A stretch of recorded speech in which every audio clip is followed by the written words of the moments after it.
There are just three basic points that all Americans need to understand about Mr. Hur's report. Number one, the special counsel exonerates President Biden.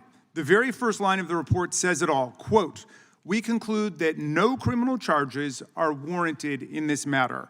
We would reach the same conclusion even if Department of Justice policy did not foreclose criminal charges against a sitting president.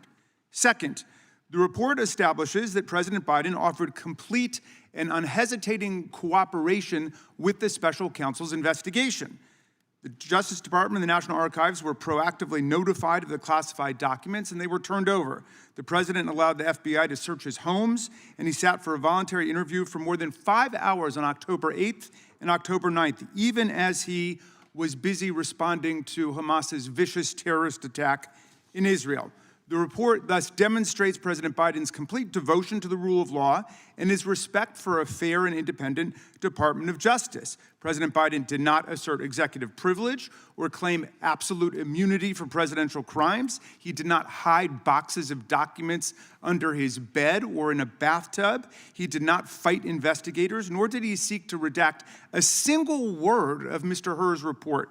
He consented to the search of numerous locations, including his homes, and he did everything he could to cooperate, not obstruct. Third, Special Counsel Hur repeatedly emphasizes that President Biden's conduct contrasts sharply with that of former President Trump.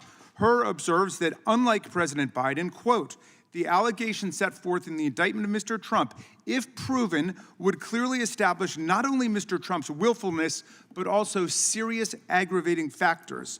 He sets forth these points of difference in detail, quote, "Most notably, after being given multiple chances to return classified documents and avoid prosecution, Trump allegedly did the opposite. According to the indictment, he not only refused to return the documents for months, but he also obstructed justice by enlisting others to destroy evidence and then to lie about it," unquote. He returned only a portion of subpoenaed documents and deliberately withheld the rest. Unlike President Biden, Trump did not alert the National Archives or DOJ of the documents, nor did he turn over all the classified materials in his possession.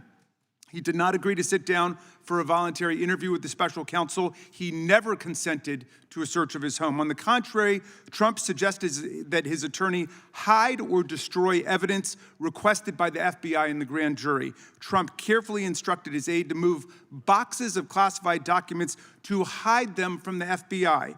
Trump tried to delete incriminating security tape footage from Mar-a-Lago, and he got his attorney to provide a false certification to the FBI saying he had produced all the documents in his possession. He did not. Given that this report is so damning in the contrast between Biden and Trump, it is hard for me to see why our colleagues think that this hearing advances their flailing and embarrassing quest to impeach the President of the United States.